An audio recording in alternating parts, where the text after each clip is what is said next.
नमस्कार साथियों। अभी मेरे साथ में संत मरियम विद्यालय के डायरेक्टर अविनाश देव जी उपस्थित हैं। मैं बताना चाहूँगा साथियों कि आज ही के दिन टाउन हॉल परिसर में विधवा महिलाओं को लेकर के उनके पुनर्विवाह को लेकर एक समागम का आयोजन किया गया था और इस पुनर्विवाह के कार्यक्रम के दौरान कई गणमान्य यहाँ पर उपस्थित रहे। मैं बताना चाहूँगा कि अविनाश देव जी की ट्रस्ट पहल ट्रस्ट के माध्यम से इन विधवा महिलाओं को पुनर्विवाह कराया गया और इनके एक नई जीवन की शुरुआत की गई। सबसे पहले तो अविनाश देव जी, आपका स्वागत है जोहार इंडिया न्यूज में। बहुत बहुत धन्यवाद आपको, जोहार इंडिया न्यूज को।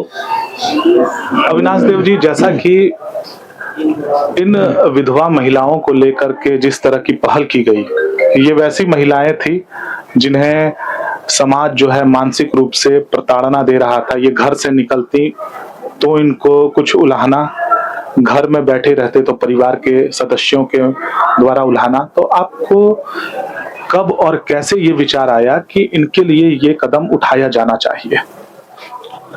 देखिए, क्या है कि कुछ घटनाएं घटती है तो समझ बढ़ता है जी, चाहे घटना सुख का हो या दुख का हो। जी बिल्कुल। बिना घटना घटे कुछ समझ नहीं बढ़ता है। जी, तो परिवार में ऐसी घटना घटी, समझ हुआ कि विधवाओं का जीवन जीना इतना आसान नहीं है। लोग कह देते हैं कि विधवा है, लेकिन उसका जीवन जो जी रहा है उसको पता है कि जीवन क्या होता है। घर समाज से पूरा प्रताड़ित होकर जिस तरह से जिंदगी जीती है, तब मुझे ऐसा लगा कि वो जिंदगी में बदलाव लाया सकता है। जब मैंने सर्च किया गूगल में तो मुझे लगा कि 23 जून को अंतर्राष्ट्रीय विधवा दिवस है। जी, क्यों न उस दिन ऐसा कुछ किया जाए जिससे कि पुनर्जीवन उनको मिल सके, नया जीवन मिल सके। यही कोशिश मैंने किया है और ये कोशिश आज धीरे धीरे सभी लोग के मेहनत से, पूरे टीम वर्क के तहत, सभी पत्रकार बंधु के सहयोग से हमें लगा कि कहीं ना कहीं हौसला मेरा बढ़ा और मैं विधवाओं को भी जाना शुरू किया। और जाने के क्रम में मैं उनका कुछ पीड़ा सुना, दर्द सुना, कुछ अंधविश्वास, ढोंग आडंबर की बात सुना। तब मुझे लगा कि हमें एक आवाज उठानी चाहिए और मैंने आवाज उठाया इसके बाद। और तब मैंने शुरू किया कि विधवा पुनर्विवाह हो सकता है।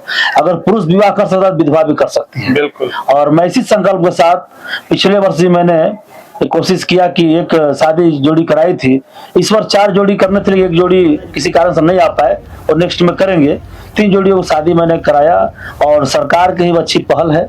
सरकार, झारखंड सरकार, हमारे माननीय मुख्यमंत्री जी चाहते हैं कि विधवा पुनर्विवाह में 2 लाख का प्रोत्साहन राशि मिले। और आज यहाँ देख रहे हैं कि DSW मैम से लेकर हमारे प्रथम विधानसभा के पूर्व अध्यक्ष इंद्रचंद्रधारी सर भी मौजूद थे, DDC मौजूद थे, IAS प्रोफेसर सर मौजूद थे।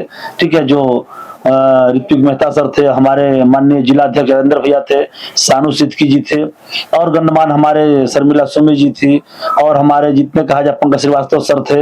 हमारे जितने लोग करीब करीब मैं देख रहा हूँ कि सभी लोग यहाँ पर शामिल हुए हैं। एक गवाह है, मजबूती है, हमारा हौसला का उड़ान है। इतने लोग मंच पर हैं और सामने अगर बहने बैठी हुई है तो ये तो अभी झांकी है, पूरा कांसी बाकी है, अभी स्टार्ट है। अगले साल शायद हम लोग 1151 करके सफल हो सके और धीरे धीरे लोग कर मैदान में कार्यक्रम हो। टाउन हॉल खचाखच भर गया, तो अभी तो बहुत कम लोग आए थे। इसलिए अगले साल करेंगे तो सुबह मैदान में करेंगे लोग, अब बड़ा आयोजन करेंगे। अविनाश जी, मैंने इसी बीच में जब कार्यक्रम चल रहा था तो मैंने उन जोड़ों से बात की और समझना चाहा कि उनकी पहले की जिंदगी क्या थी और अब वो कैसा महसूस कर रहे हैं। तो देखने को मिला कि कुछ महिलाओं की आंखें जो है नम हो गई थी। वो बता रही थी कि किस तरह से 2 वर्ष पूर्व सड़क दुर्घटना में उनके पति की मृत्यु हो गई थी और उसके बाद से लगातार जो है वो सामाजिक प्रताड़ना का शिकार हो रही थी। उनका शोषण हो रहा था, उनका दोहन हो रहा था। मैंने उनसे यही जानना चाहा कि जब आप अविनाश देव जी के संपर्क में आए तो वो क्या कुछ प्रक्रिया थी। तो एक बार वो प्रक्रिया जो है मैं आपके द्वारा जोहार इंडिया न्यूज के माध्यम से लोगों को बताना चाहूंगा, ताकि और भी जो महिलाएं हैं जो आपके ट्रस्ट से जुड़ करके और इसका लाभ लेना चाहती हैं, वो कैसे ले सकती हैं? सरल है, वो जब संपर्क कर लेंगे, मेरा मोबाइल नंबर भी है 88 73 16 41 26। और ऐसे हम लोग का माटी कला बोर्ड का ऑफिस कोऑपरेटिव है, जहाँ पहले था वहीं पर ऑफिस हमारा है। वहाँ लोग आएंगे, अपना हमारे लोग रहते हैं वहाँ पर, शोभा जी रहते हैं, ललन जी रहते हैं और ट्रस्ट के बहुत सारे मेंबर रहते हैं वहाँ पर।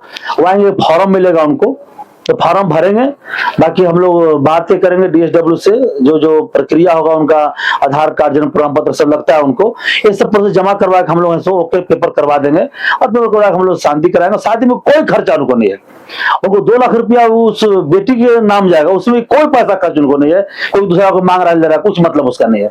जो सरकार जो दे रही है उनको सीधे अकाउंट में जाएगा, वो अपना चलावे और व्यवस्था बनावे अच्छे से, और जो शादी खर्च होगा वो सब बहुत ट्रस्ट करेगी, चाहे उनका जो भी हो। तो ये कितने दिनों की प्रक्रिया है? जब आप लोगों ने आज चेक दे दिया तो ये कितने दिनों की प्रक्रिया है कि महिलाओं के अकाउंट में जो है वो 2 लाख रुपए की राशि पहुंच जाएगी? तो करीब 1 से 1.5 महीने लगेंगे, प्रोसेस है उसका, प्रोसेस लगेंगे। पिछले साल मैंने जो कराया था पवन जी को, उनका 1 से 2 महीने में प्रोसेस राशि पहुंच गया था अकाउंट में।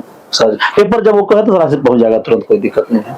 तो साथियों, जैसा कि आपने सुना कि जो झारखंड सरकार के द्वारा प्राकलित राशि है, जो विधवा महिलाओं को सम्मान के रूप में उन्हें दी जाएगी, वो 1.5 से 2 महीने का जो प्रोसेस है, उस प्रोसेस में उनके अकाउंट में वो पैसे पहुंच जाएंगे। अविनाश जी, पहल ट्रस्ट और क्या कुछ कार्य करती है, इसके बारे में क्या आप जानकारी देना चाहेंगे, या फिर सिर्फ विधवा महिलाओं के लिए ही कार्य करती है? देखिए, पहल ट्रस्ट एक ऐसा ट्रस्ट है जो युवाओं के लिए, ठीक है, बुद्धिजीवियों के लिए, खिलाड़ियों के लिए एक कार्यक्रम हमेशा करते रहती है। और बीच में आप देखे होंगे, मैं अनुराग शुक्ला जी के लिए मैंने भी एक क्रिकेट मैच नाइट में कराया था जी बिल्कुल। और कभी पनसाला हो, कभी जहां लगता है कि जरूरत है ऐसा कार्य हम करें जिससे कि लोग में हौसला बढ़ सके। और देखिए, संस्था का मतलब यही होता है कुछ करना, न क्वेश्चन करा के बैठ जाना, अगर पैसा लेना। हमें तो कुछ ऐसा नहीं लगता है कि हमने कभी ये किया है।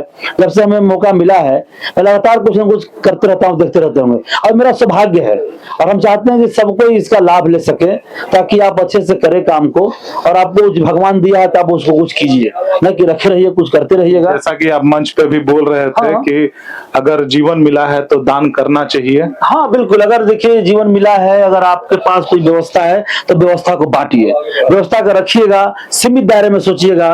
तो लोग यहाँ पर जो भरोसा किए हैं, सबका ऋण है मेरे ऊपर, इस शहर से लेके पूरे लोग का ऋण है मेरे ऊपर। हम जब पढ़ते थे किसी ने बैग टांगा होगा, तो कपड़ा साफ के कोई दूध पिलाया होगा, तो सबका ऋण मेरे ऊपर है। और मैं चाहता हूं कि जीवन जब तक मुझको मिला है, हम जीवन को अच्छे से आगे बढ़ा सके, और जितना मुझसे बनेगा उतना मैं कर सकूं सहयोग, ये मेरा परम सौभाग्य होगा। तो साथियों, अभी आप सुन रहे थे संत मरियम विद्यालय के डायरेक्टर अविनाश देव जी को। साथ ही साथ युवा समाज सेवी हैं और समाज इनको लगातार फॉलो कर रहा है। जरूरत है ऐसे युवाओं की, हर जगह, देश के हर कोने में, हर राज्य में, हर जिले में ऐसे युवाओं की आवश्यकता है जो इस तरह की सकारात्मक सोच रखते हैं। खैर, तमाम इन लोगों से आपको आगे भी मिलवाते रहेंगे। आप देखते रहिए जोहार इंडिया न्यूज। तब तक के लिए जय हिंद, जोहार, जय संविधान।